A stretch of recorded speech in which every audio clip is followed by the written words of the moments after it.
Assalamualaikum warahmatullahi wabarakatuh. Rekan-rekan sekalian, kembali kita berjumpa di Juanda BKR Channel, dan saya berharap bahwa kita semua senantiasa dalam keadaan lindungan Tuhan Yang Maha Kuasa, dalam keadaan sehat walafiat, sehingga kita semua dapat menjalankan tugas sehari-hari dengan sebaik-baiknya. Saudara sekalian, kali ini kita akan mengukakan sebuah komentar atau uraian dalam pengantar sebuah buku yang mungkin saudara pernah mendengar bahwa ada dua orang yang melakukan penelitian pada tahun 1980-an di Yerusalem dan menemukan menemukan 10 peti mati yang diklaim sebagai itu adalah peti mati keluarga Yesus, atau dalam kalau kita kan mengatakan Nabi Isa ya. Cuma saya tidak tahu dalam konsep agama Kristen maupun apakah Yesus itu adalah Nabi Isa atau berbeda. Kedua orang itu, yang pertama adalah Simcha Yakobovic, adalah sutradara dan produser dokumenter pemenang Emmy Award, juga menulis dan berkomentar buku. Banyak artikelnya ditulis di dia seorang warga negara Amerika Serikat, dan banyak artikelnya dimuat di New York Times dan Los Angeles Times. Di sini dikatakan bahwa Simcha tinggal di Toronto dan membawakan acara The Naked, ya, jadi Amerika tapi kemudian pindah ke Toronto, Kanada. Kemudian yang kedua adalah Charles Pellegrino. Charles Pellegrino adalah seorang penulis buku-buku internasional bestseller, ditulis di sini. Ia juga seorang doktor di bidang paleobiologi dan menjadi salah satu dari sedikit ilmuwan yang menggunakan metode ilmu forensik dalam bidang arkeologi dan seterusnya. Mereka berdua ini mengadakan penelitian dan kemudian di dalam buku yang kemudian menerbitkan buku ini yang berjudul Keluarga Yesus. Ini diklaim di dalam buku ini secara keseluruhan dikatakan ada bukti bahwa Yesus itu punya keluarga, punya anak, punya istri, dan dia adalah punya bapak, yaitu Yusuf. Cuma disebut di sini Yusuf. Entah Yusuf apakah sama versinya Yusuf yang dimaksud Nabi Yusuf, atau kalau dalam Islam kita kan mengatakan Nabi Yusuf atau Yusuf yang lain. Di sini kalau Anda lebih mendalami bisa membaca buku ini secara membeli dan membaca buku ini secara tuntas. Tapi di dalam yang di video ini kita ingin hanya membacakan kata pengantar buku ini yang ditulis oleh sutradara. Pernah dengar film Titanic, sutradara film Titanic, dan kebetulan beliau ini juga yang namanya James Cameron, sutradara film Titanic, yang memberi kata pengantar pada buku ini. Saya tertarik pada uraian beliau, walaupun tidak secara keseluruhan kita akan membacakan kata pengantarnya karena kata pengantar yang ditulis ini cukup panjang dan kita hanya mengambil bagian-bagian penting yang bisa menggambarkan pendapat yang bersangkutan. Saudara sekalian, marilah kita mengemukakan saja atau membacakan saja kata pengantar dari buku ini yang ditulis oleh kata pengantar ini ditulis oleh James Cameron, sutradara film Titanic yang terkenal itu.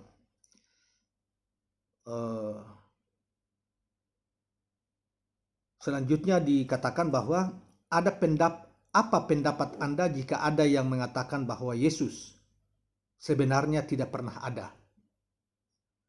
Akhir-akhir ini beberapa pakar nyatanya berkata demikian.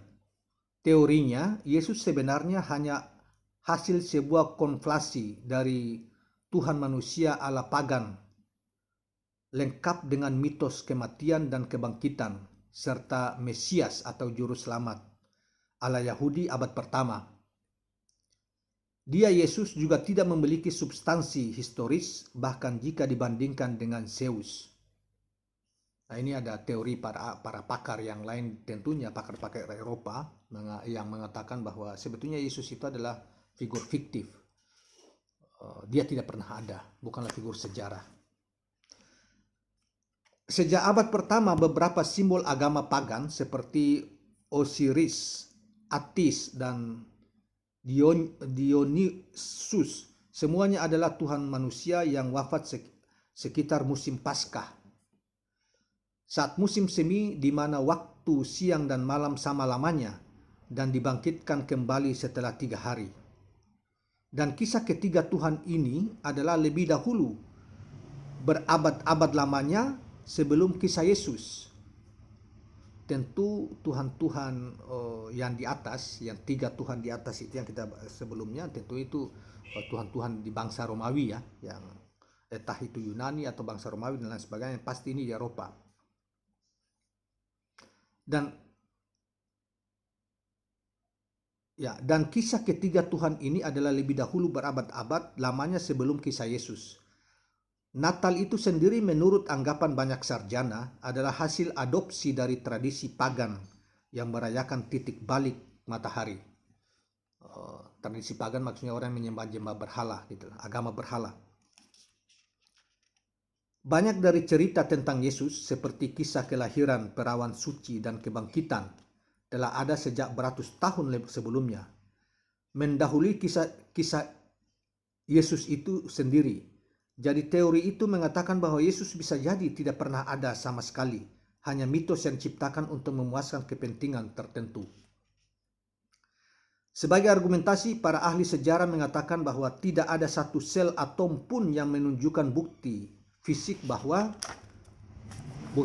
bahwa Yesus benar-benar hidup. Sehingga menurut mereka teori ini tidak bisa disangkal begitu saja. Sekarang dengan terbitnya buku yang sangat mengejutkan ini, Simcha Jacobovici dan Charles Pellegrino, penulis buku yang ini tadi kita sudah katakan, berhasil menyampaikan tidak hanya sebutir fakta, tetapi benar-benar berbutir-butir bukti yang tak terhingga. Saya yakin penyelidikan mereka merupakan bukti yang melampaui segala keraguan bahwa makam Yahudi dari abad pertama yang ditemukan di Talpiot, Yerusalem di tahun 1980 adalah makam Yesus dan keluarganya. Artinya kalau dalam kepercayaan kita maupun sebagian kan mengatakan bahwa Yesus itu diangkat oleh Tuhan, sehingga yang terbunuh waktu itu bukanlah Nabi Isa. Di kalangan orang Kristen juga mengatakan bahwa Yesus itu mati di tiang salib kemudian bangkit kembali dan kembali ke sisi Tuhan sebagai anak Tuhan. Tetapi dalam buku ini, kalau nanti kita baca secara keseluruhan, mengatakan Yesus itu dia mati dari temuan mereka berdua ya, temuan mereka dari 10 kotak mayat itu adalah Yesus, Yusuf dan keluarganya, termasuk ada Maria dan anak Yesus. Jadi Yesus ini tentunya pada saat itu, mungkin setelah itu diturunkan kembali, kemudian tidak lagi menyiarkan agama Kristen, ya kemudian punya keluarga, kemudian punya anak dan lain sebagainya. Ini buku ini mengungkap seperti itu. Artinya perlu ada tafsir ulang terhadap baik itu kepercayaan keyakinan kaum Nasrani maupun keyakinan kita bahwa Nabi Isa itu diangkat ke langit. oleh Allah. Perlu ditafsir ulang, apakah diangkat ke langit untuk selamanya atau diangkat pada saat itu saja untuk diselamatkan, kemudian diturunkan kembali ke bumi, atau diselamatkan saja, kemudian diselamatkan dari kejaran orang-orang Romawi, kemudian bersembunyi dan kemudian nikah dan pada waktu tertentu menikah dan punya keturunan dan mati. Nah, itu perlu penelusuran atau pengkajian lebih jauh. Yang lebih mengejutkan lagi adalah apa yang dikatakan sebagai bukti fisik yang diambil dari dalam makam itu tentang Yesus, kematiannya dan hubungannya dengan anggota keluarga yang lain ditemukan di situs makam yang sama. Buku ini mencatat rentetan kejadian penyelidikan selama 3 tahun dari penemuan arkeologi yang paling mengejutkan abad ini. Dengan penelitian yang mendetail dan sistematis, Simcah dan Charlie telah menganalisa bukti fisik merujuk silangkahnya dengan kitab Injil yang resmi maupun tidak untuk melengkapi gambaran lengkap pertama tentang keluarga Yesus.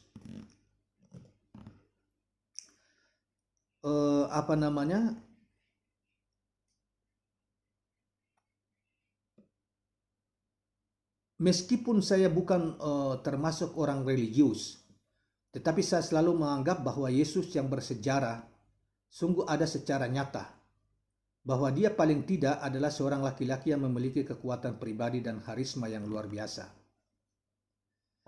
Sedangkan mengenai apakah Anda percaya dia sebagai anak Tuhan atau hanya manusia biasa, saya pikir hal itu tidak perlu dipertanyakan lagi. Tetapi bahwa dia adalah salah satu dari banyak lelaki penting yang pernah hidup, sungguh tak dapat disangkal. Toki tadi memiliki jadi apa yang benar kita tahu secara historis dan arkeologis tentang Yesus? 1,5 miliar umat Kristen atau lebih dari 1/5 dari populasi dunia, mereka benar-benar tahu siapa Yesus itu. Akan tetapi sungguh apa yang sesungguhnya kita ketahui secara pasti. Sampai sekarang sama sekali tidak ada bukti fisik dan dari keberadaannya. Tidak ada sidik jari, tulang-tulang, tidak ada foto yang diambil semasa hidupnya. Tidak ada apa-apa. Tidak pula secari kertas yang ditulis oleh tangan Yesus sendiri. Tentu saja ada relik-relik suci yang terkenal, seperti potongan salib asli dan kain kafan dari Turin. Tetapi semua ini berasal dari sumber yang dipertanyakan dan mengacu pada masa berabad-abad. Berikutnya, artinya bukti-bukti tentang relik-relik suci seperti salib dan kain yang dianggap sebagai bahan untuk membungkus mayat Yesus itu sebetulnya menurut penulis kata pengantar ini itu berabad-abad berikutnya setelah Yesus mati, gitulah. Saat Yesus dan pengikutnya hidup di Yudea pada abad pertama, saat itu tidak ada kamera, perekam dan pencatat stenografi dalam sidang. Tidak ada rekaman tertulis yang tidak memihak yang sampai pada kita. Berbeda dengan catatan-catatan tentang tata kerja pengadilan Romawi yang kita ketahui keberadaannya. Sebagian besar yang kita ketahui atau kita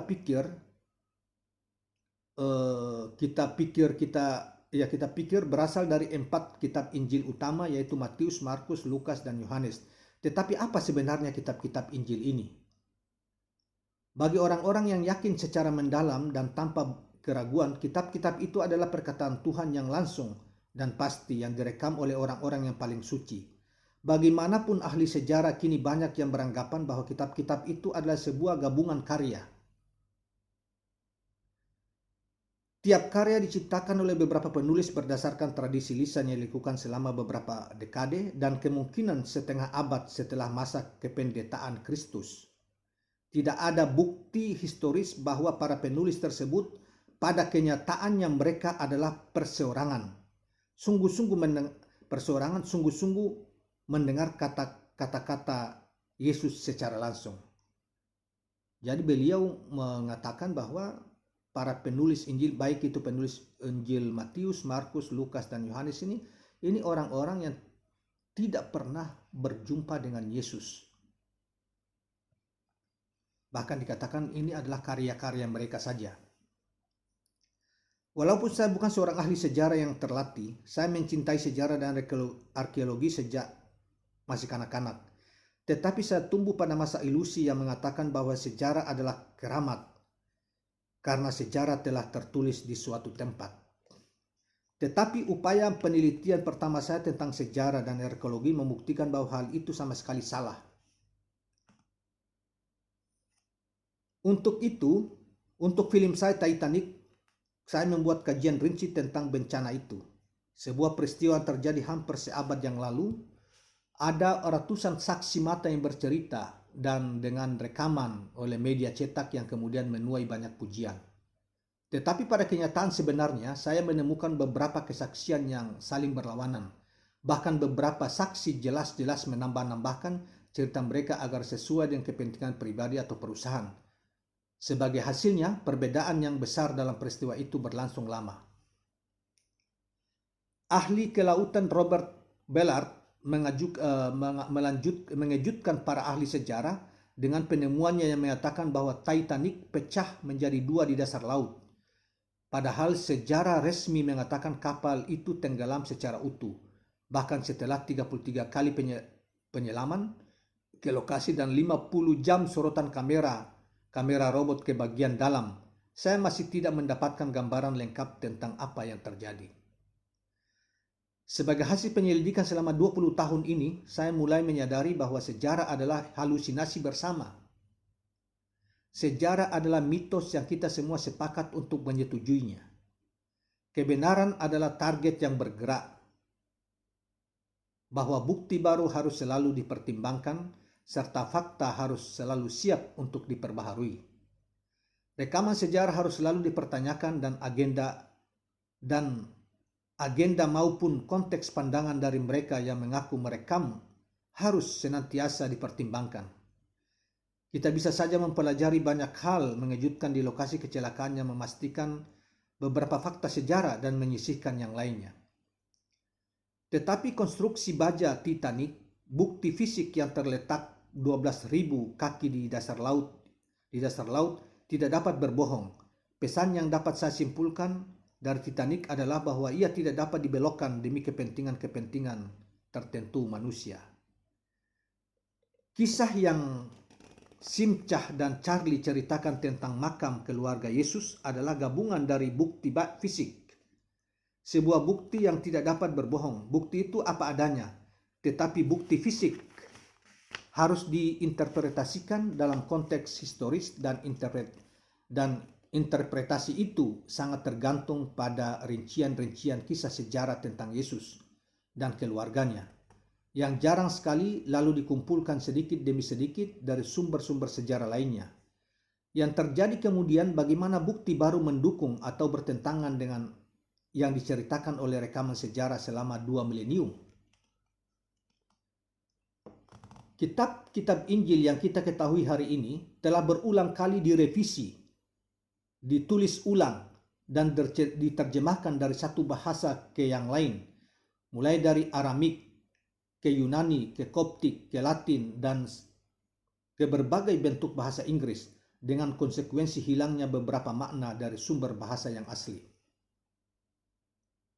Kitab-kitab itu telah diedit oleh para pendeta senior gereja. Maksudnya kitab-kitab Injil kaum Kristen itu telah diedit oleh para pendeta senior gereja berabad-abad setelah kata-kata aslinya diucapkan agar sesuai dengan visi ortodoks berikutnya. Tetapi mereka adalah rekaman satu-satunya yang kita miliki tentang kisah hidup Yesus di tengah kosongnya bukti fisik yang konkret. Masalah-masalah yang mempersulit adalah adanya kitab-kitab Injil versi lain atau teks-teks yang dianggap tidak asli seperti kitab-kitab Injil Gnostik dari perpustakaan Nag Hammadi yang ditemukan pada tahun 1945 di padang pasir Mesir. Naskah-naskah itu terkubur dan bertahan dalam guci tanah serta berhasil terjaga dari Kristen Ortodoks abad keempat yang mencoba memusnahkan semua yang disebut dengan heresi. Naskah-naskah berharga dan mengagetkan itu jelas menunjukkan banyak perbedaan-perbedaan dalam pemikiran pada masa awal Kristen. Mereka juga menceritakan kisah sejarah yang tidak terdapat di dalam 4 besar Injil, yaitu Matius, Markus, Lukas, dan Yohanes. Dalam kitab Injil Maria dan kisah-kisah perbuatan Philip misalnya, Maria Magdalena dikenal sebagai rasul dari para rasul, guru yang penting dan rekan dalam kependetaan Yesus, dan yang kepada siapa Yesus berhutang budi melebihi kepada Simon Peter. Maria Magdalena digambarkan sebagai pasangan Yesus, dan Yesus menciumnya di bibirnya. Kalimat ini sebagai contoh informasi yang berbeda dari keempat Injil.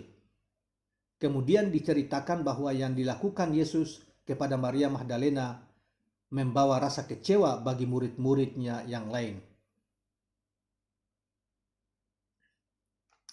Lalu tentang apa semua ini sebenarnya? Maria Magdalena adalah sosok samar di dalam kitab Injil kanonik. Dia disebutkan lebih banyak daripada wanita-wanita lain kecuali ibunda Yesus, yaitu Maria. Magdalena juga yang hadir saat penyaliban maupun kebangkitan kembali Yesus. Pertanyaannya, mengapa ia begitu penting? Melalui riset akademis dan kerja laboratorium forensik, Simcah dan Charlie menjawab pertanyaan tersebut secara meyakinkan. Dan hasil analisa mereka atas sisi-sisi lain dari makam Talpior juga sama mendalamnya. Walaupun saya adalah produser pelaksana dari film dokumenter tentang penyelidikan ini dan terlibat dalam setiap proses pembuatannya, saya tetap berpendapat bahwa buku ini benar-benar menarik perhatian. Semua bukti yang menyangkut hal ini disajikan dalam rangkaian argumen yang teratur. Dengan menggunakan metode pendekatan yang sama tepatnya dengan yang gunakan dalam penyelidikan lokasi kecelakaan Titanic,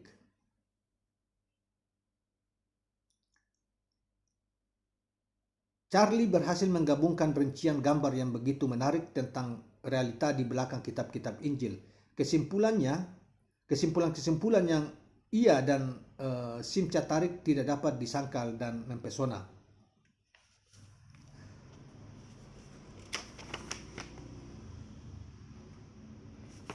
Saudara-saudara sekalian, saya kira inilah sebagian dari kata pengantar yang ditulis oleh untuk tentang buku ini yang ditulis oleh sutradara film Titanic atau James Cameron, yang ternyata juga bekerja sama untuk membuat film dokumenter dengan tentang penggalian makam yang diduga sebagai makam keluarga Yesus dan keluarganya. Makanya buku ini kemudian dalam bahasa Inggris disebut sebagai The Jesus Family Tomb. Maksudnya judul kecilnya seperti itu, atau judul besarnya yang kemudian terjemahkan sebagai keluarga Yesus, yang tadi kita sudah katakan sebelumnya. Nah, jadi kita ada kesimpulan dari buku ini bahwa ternyata ada dua aliran besar pemikiran sejarah. Para sejarawan mengatakan sebetulnya yang pertama yaitu mengatakan bahwa sebetulnya Yesus itu adalah tokoh fiktif, dia tidak pernah ada. Nah, kemudian yang kedua, berdasarkan temuan-temuan hasil penelitian dari dua orang ini yang kemudian dalam buku ini nyatakan bahwa sebetulnya Yesus itu adalah tokoh manusia yang pernah ada di dalam sejarah manusia, dan ditemukan ada makam keluarga Yesus dan keluarganya. Nah, kemudian juga di dalam pengantar ini juga dipertanyakan tentang, bahkan secara jelas dikatakan bahwa sebetulnya Injil yang empat yang dipegang oleh Injil utama yang empat yang dipegang oleh dan diyakini oleh kaum Nasrani hari-hari ini adalah diragukan, bahkan penulis-penulisnya dianggap tidak pernah bertemu dengan Yesus itu sendiri. Jadi dianggap sebagai karya-karya pribadi, kemudian karya-karya pribadi yang kemudian gabungkan. Nah, ini kesimpulannya kita tarik dalam buku ini, dan jika Anda penonton tidak puas dengan penjelasan yang singkat ini, Anda bisa mencari buku ini untuk lebih mendalami tentang komentar dari penulis buku ini atau cerita penulis tentang buku ini, terutama keluarga Yesus, kemudian komentar dari atau pengantar yang ditulis dalam buku ini yang ditulis oleh James Cameron sebagai sutradara film Titanic itu. Dan dia juga bekerja sama dengan mereka kedua penulis ini untuk membuat film dokumenter tentang hasil penelitian mereka tentang Yesus. Saudara sekalian, demikianlah mudah-mudahan menjadi rangsangan bagi penonton atau kita semua untuk lebih mendalami tentang soal ini. Terima kasih, dan sebelum kita akhiri jangan lupa subscribe dan share channel ini. Terima kasih. Assalamualaikum warahmatullahi wabarakatuh.